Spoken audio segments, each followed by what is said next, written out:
እኔ ኤርትራ መንግስት ጋር ሰላም እናርግ ማለት የኤርትራ መንግስት በተግባር ኢትዮጵያ የትግራይ ህዝብ ላይ የፈጸመውን ጭፍጨፋ በመካድ ሊሆን አይችልም። ሁሉም የፌደራል ኃይሎች የፈጸሙት ጥፋት ተጠያቂ መሆን መቻል አለባቸው። የትግራይ ኃይሎች የፈጸሙት ጥፋት ካለ ተጠያቂ መሆን መቻል አለብን። በእነዚህ ጉዳዮች ላይ አትሊስት ከፌደራል መንግስት ጋር የሚታወቅ ስምምነት አለ።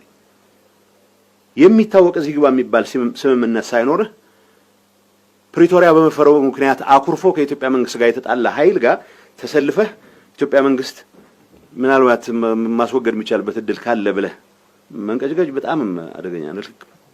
እኔ የማውቃቸው የትግራይ ከፍተኛ ወታደራዊ ኃላፊዎች የእንደዚህ አይነቱ እብደት እንደማይቀበሉ ታውቃለህ። የተወሰነ ከዚህ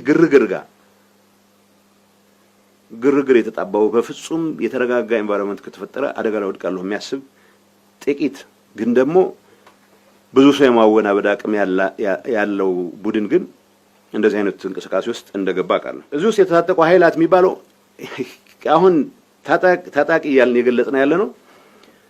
ዲዲአር የሚጠብቅ ነው። የፖሊስ ኃይል ይኖረናል፣ እንደማንኛውም ክልል ሚሊሻ ይኖረናል። ከዛው የመከላከያ ሰራዊት የሚባል ይኖረን አይችልም።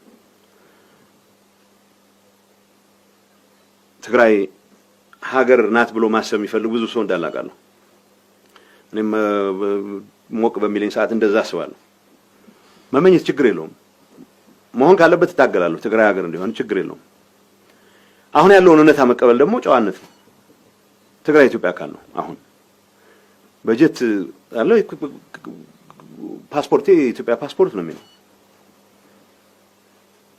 እና ኦል ኦፍ ሰደን ድንገት ሀገር መሆን ስለተመኘህ ብቻ ሀገር ይሆንክ መስሎ ሰራዊት እስከ መጨረሻው አስቀጥላለሁ ልትል አትችልም። አሁን ፕሪቶሪያ ስምምነት እሱን የማይፈቅድ ሶ ፕሪቶሪያ እናሳካው ማለት ፍላጎት አባንደን ማድረግ ማለት አይደለም። ከምንም ነገር በላይ አሁን ያለውን እውነታ ተቀብለህ ግን ደግሞ የትግራይ ህልውና የትግራይ ሉዓላዊነት ምንላች ሁሉም ህገ መንግስቱ ለትግራይ ያስቀመጣቸው ነገሮች እንዲሟሉ መጣር ማለት ነው። ይሄን ለማድረግ የሚያስችል ስራ የግድ ነፍጥ ማንሳት አያስፈልግም።